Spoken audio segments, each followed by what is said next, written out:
Hello, everybody! So, before I get into today's topic, I just want to say, Merry Christmas to everyone who celebrated Christmas and Happy Holidays. I know it's a couple days after, but I hope you had a very good Christmas. I know I did. Spend time with family. Yeah, Christmas, always a good time. Probably my favorite holiday ever. Yeah. So, again, Merry Christmas to everyone who celebrated Christmas. And, of course, Happy Holidays. So, this will be my last video of 2023. Because, well, today's the 30th, December 30th. And tomorrow's the 31st, which is New Year's Eve. So, I'm actually kind of looking forward to 2024. See what 2024 brings us. So, today I want to talk about my top 3 albums of 2023. Now, I know a lot of people do top 10, top 5, but I only do 3. There's a couple reasons why. First of all, I didn't really listen too much of the albums that were released this year. I didn't really listen to that many albums. So I only picked 3. But I will, before I talk about these albums here, and by the way, they're ranked from number 3 to number 1. So they're ranked. So before I talk about these 3 albums, I do want to get an honorable mention out of the way. That is Foo Fighters, But Here We Are. That album, it is a very good album, alright? But the only reason it's not on my top 3 is, well, I don't think it's that good enough to be one of the best ever, best albums of this year. But it is still a pretty good album. Pretty emotional because, it's the first album without Taylor Hawkins. So, and of course, it is kind of, and of course they was just kind of letting the anger, the depression out in that album. And as well, around that same time, Dave Grohl, his mom also passed away around the same time Taylor did. So that was also a really personal album to him as well. So, yeah, but here we are, Foo Fighters. Again, not in my opinion, not as good to be in the top 3. But it's still a pretty good album. I love it. Alright, so now, the top 3. And as well, I'm also doing top 3 because, well, these are the only 3 albums that was released in this year that I have, so, yeah. So, number 3 is an artist that I've talked about before. I actually saw him, if you remember, I did a video a couple months ago.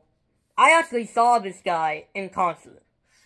And it was a very special day. I saw this guy in concert, and a couple months after the concert, he released a new album. And it is Michael Franti and Spearhead with his new album, Big Big Love. This was released on November 3rd, so last month. And he actually, the concert, if I remember what day it was, I know it's in July. I know it was on July. I really remember that day now. July 7th. So this was released on November 3rd. So that was August, September, October, November.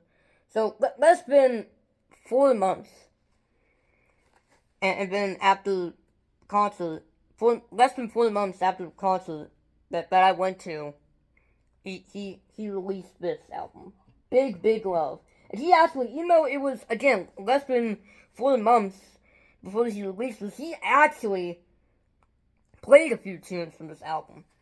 At the top of my head, from what I remember, he played, Meet Me When the Sun Goes Down, Big Big Love, Hands Up to the Sky, Vibe Check, My Kind of Party, Lost But Not Alone, All I Need Is You and Me, and, Happy is the New Sexy.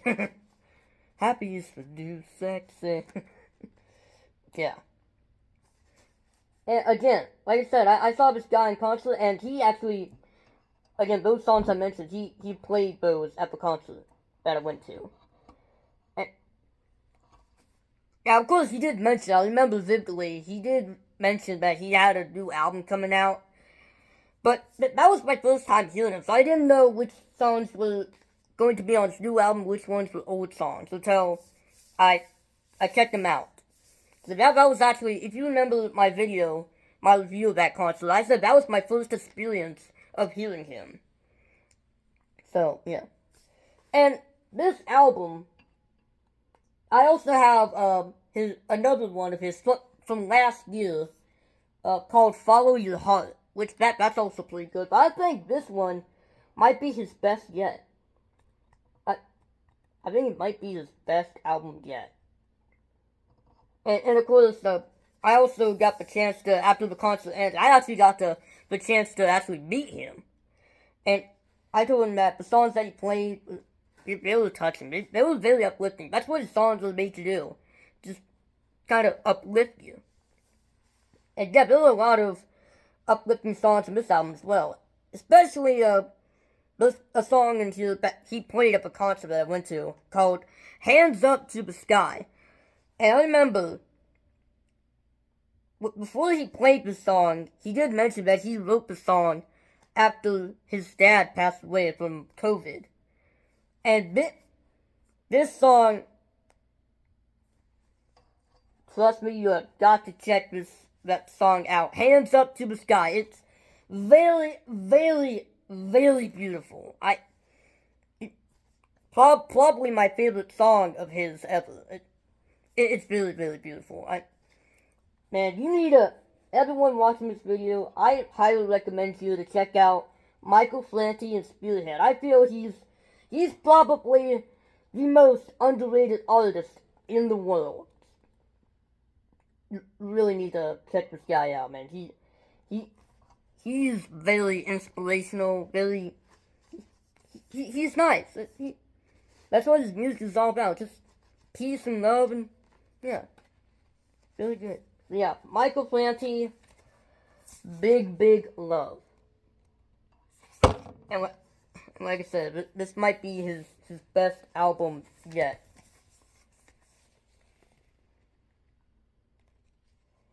Yeah. So yeah, that's number 3, Michael Franti and Spearhead, Big, Big Love. Number 2 is a band that I also feel is kind of underrated. I mean, they've had their hits, and well, Michael Franti also had his hits too, but he didn't have as many as this band does. That's why I feel he's the most underrated artist in the world. But this band, I feel, is also kind of underrated as well. But they've had their hits. Boy, those hits were actually kind of iconic. Like back then, I wasn't born when they first started coming out, but I know that just some songs of theirs when they first came out, I know they were probably played on the radio all the time until they just stopped playing them. And it is Godsmack, Lighting Up the Sky. Again, very good album.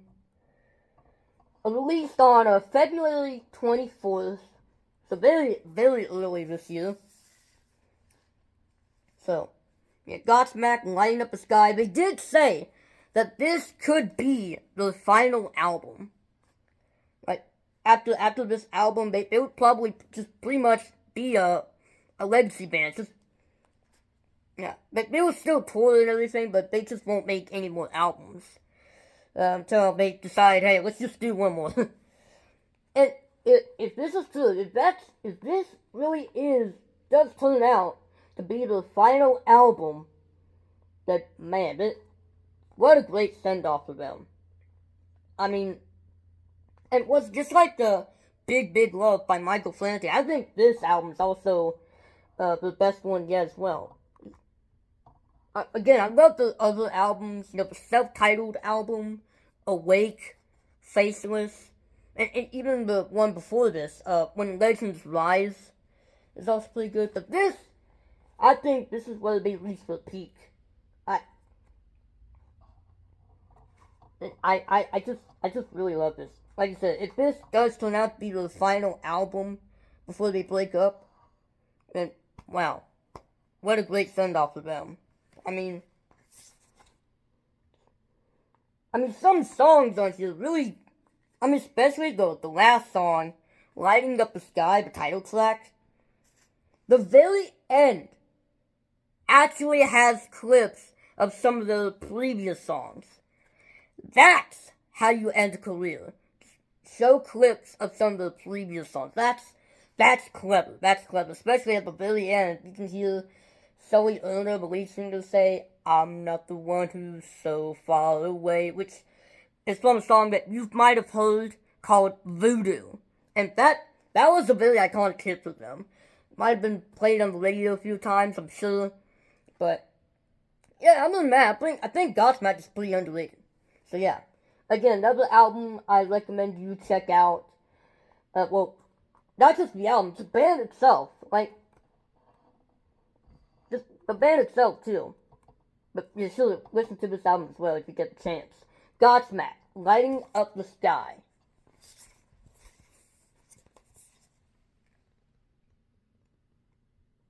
So that's number 2. And number 1.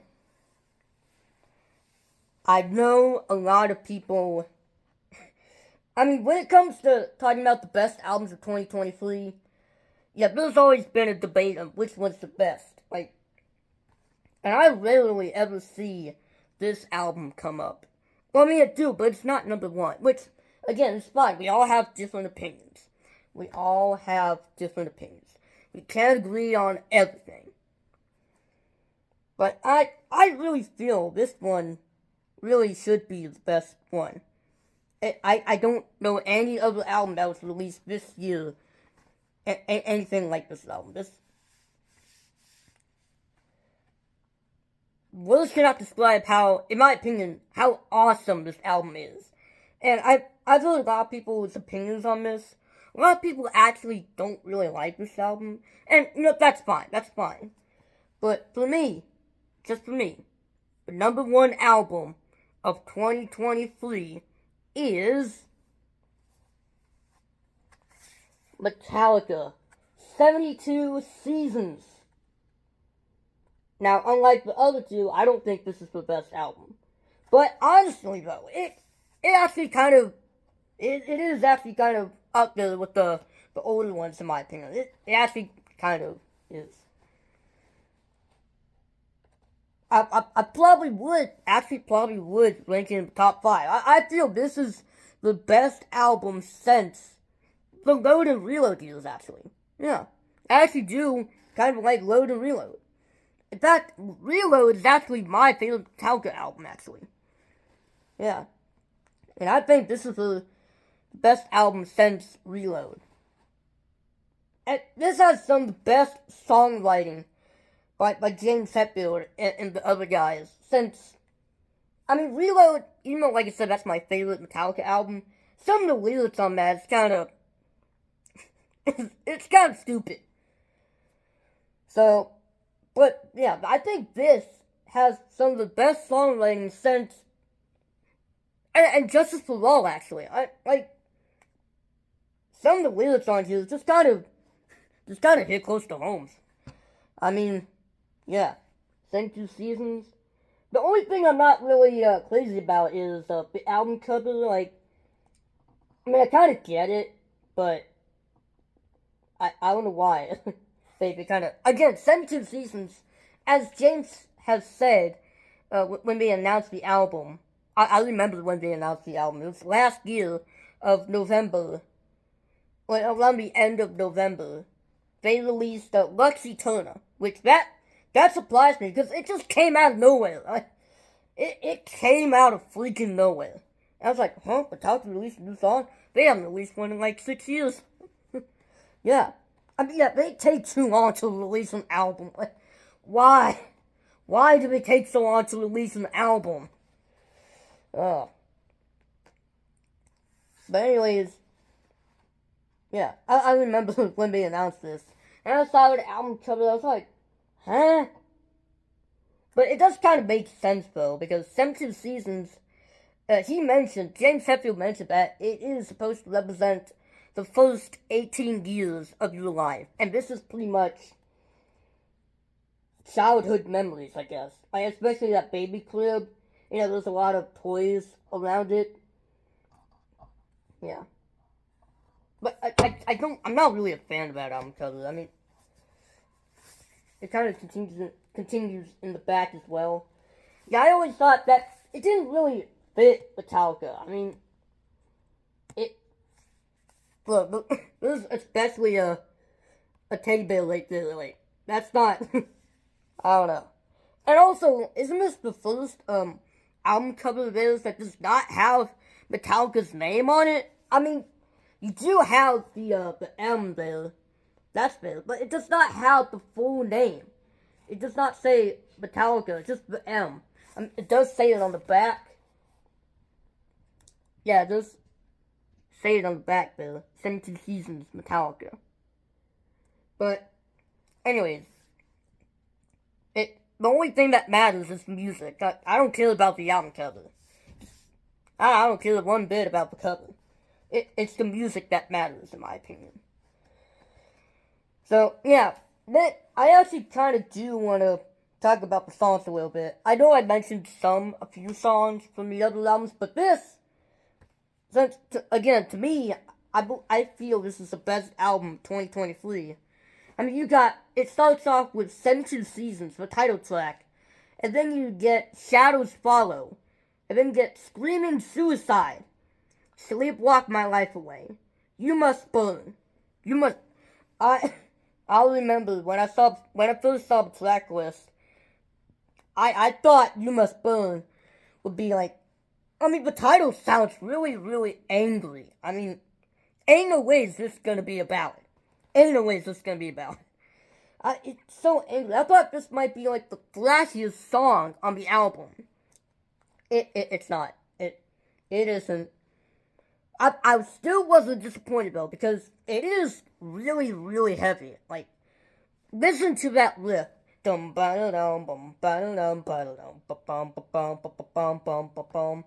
like that. And again, especially in that middle.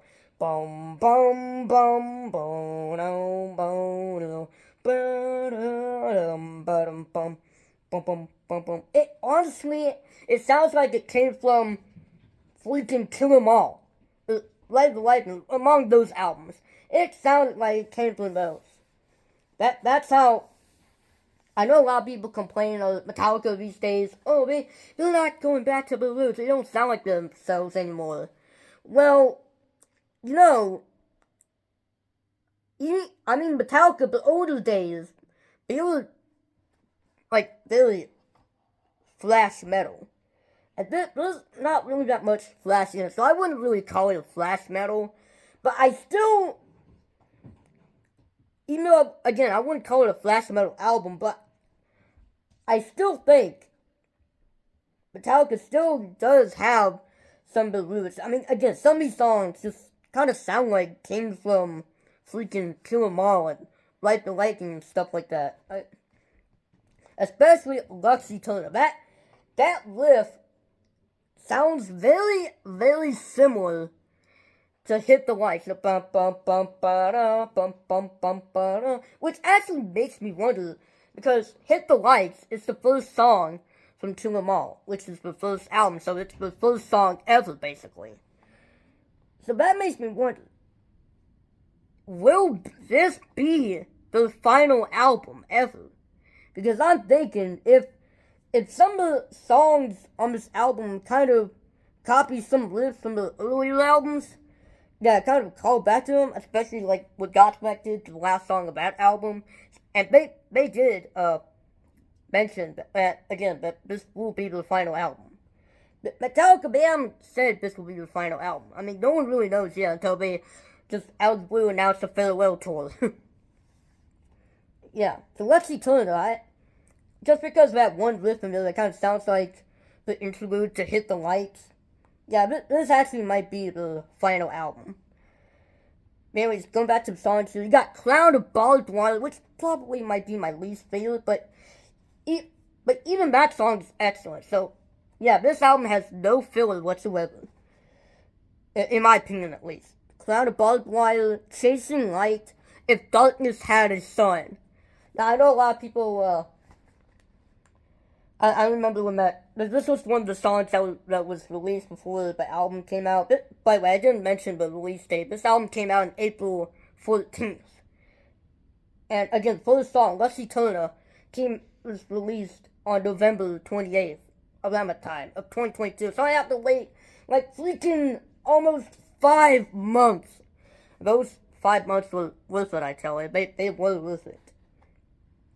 But I remember that Darkness Had a Sun, again, that was one of the songs that they released before the album did, full album. A lot of people didn't like the solo by Kirk Hammett there. I don't know, I actually do kind of enjoy the solo there. Oh, not just this song. I remember when the full thing came out, I've seen a lot of people complaining how Kirk Hammett, his solos are kind of uncreative. That's what I've seen a lot of people complain about. And you know what? I have to disagree. I mean, these guys are like at 60.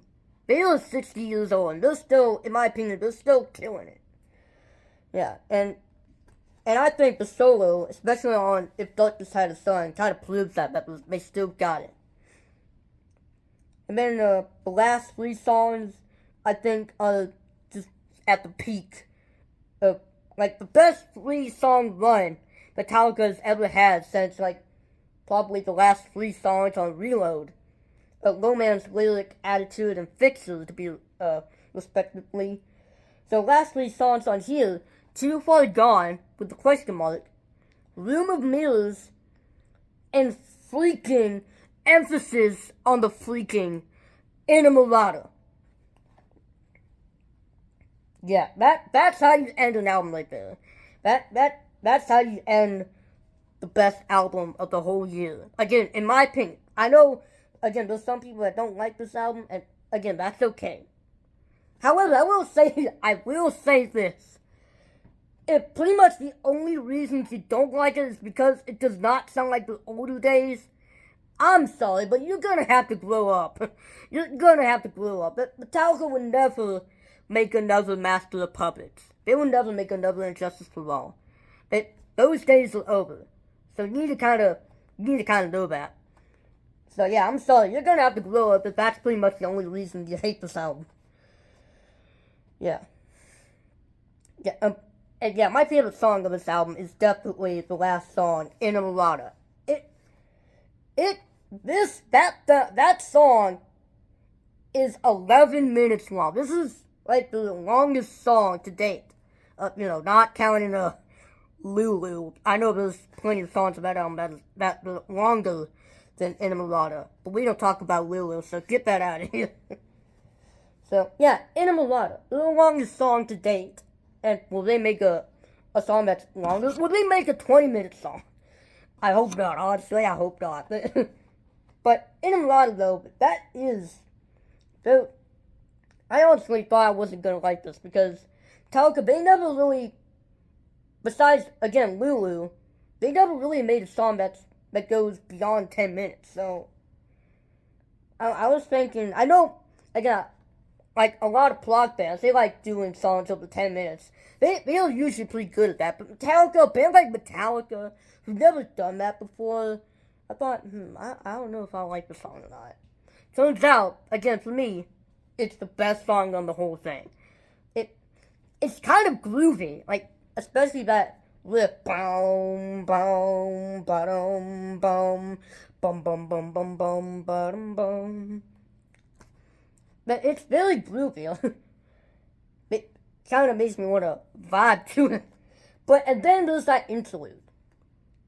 We have a little bit of a bass solo by Robert Trujillo, like boom, boom. Well, I wouldn't.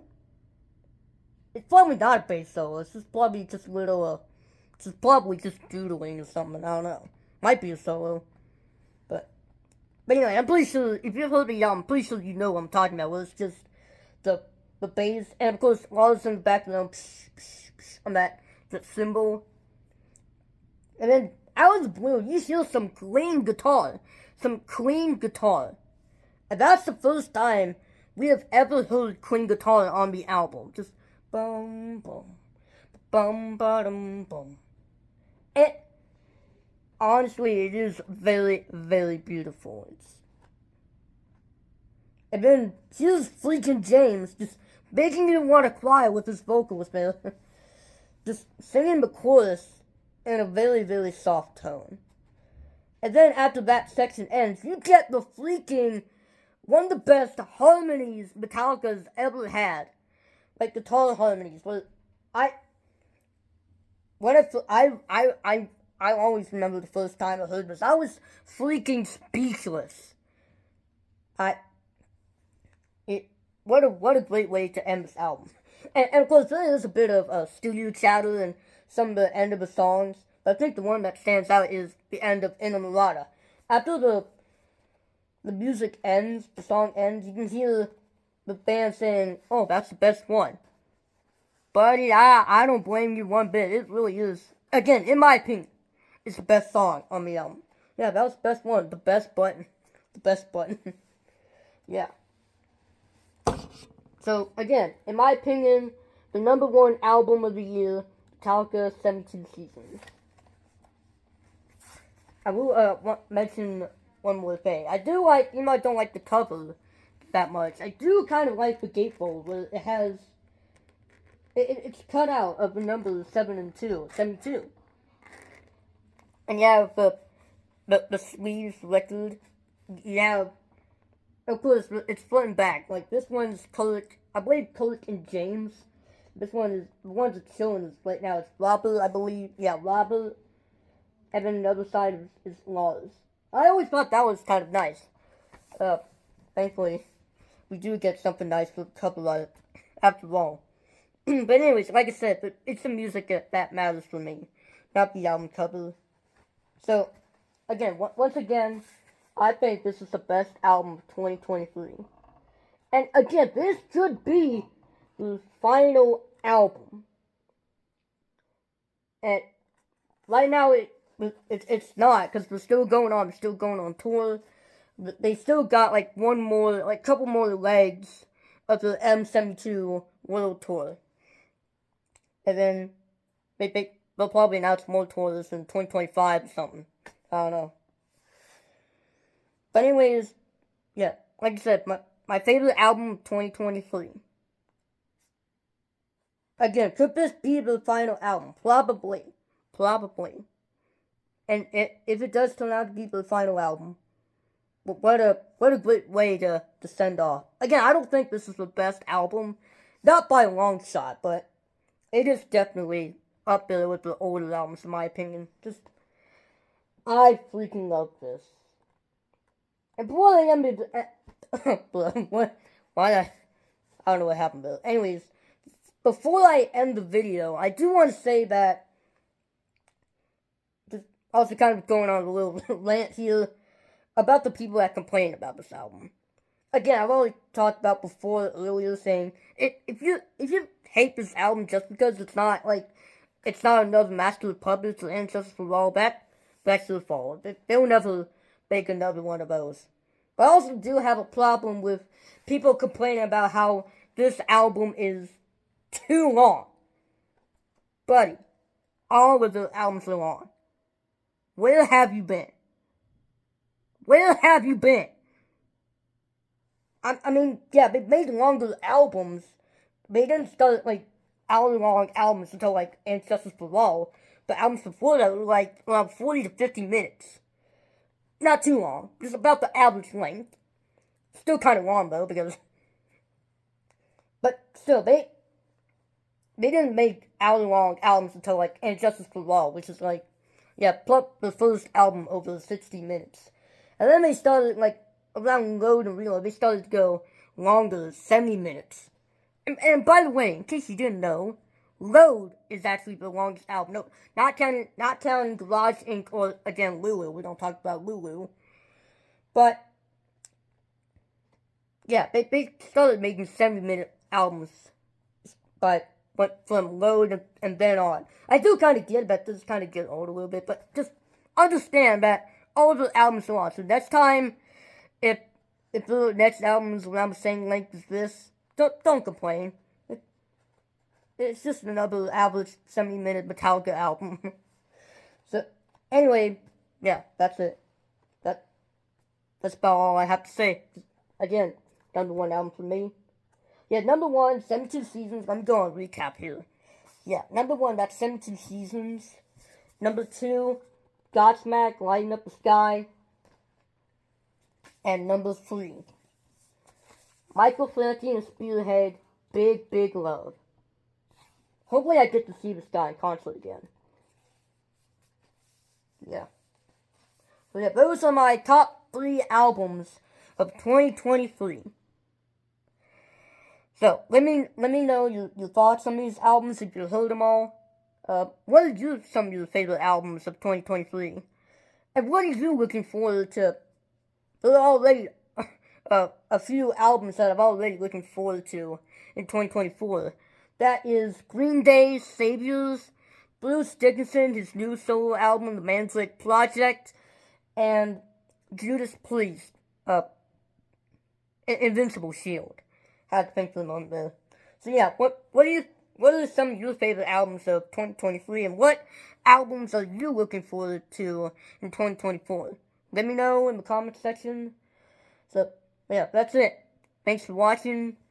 Remember to like, comment, and subscribe, and I'll see you guys in 2024. Happy New Year, everyone. And again, Merry Christmas to those who celebrate Christmas, and Happy New Year.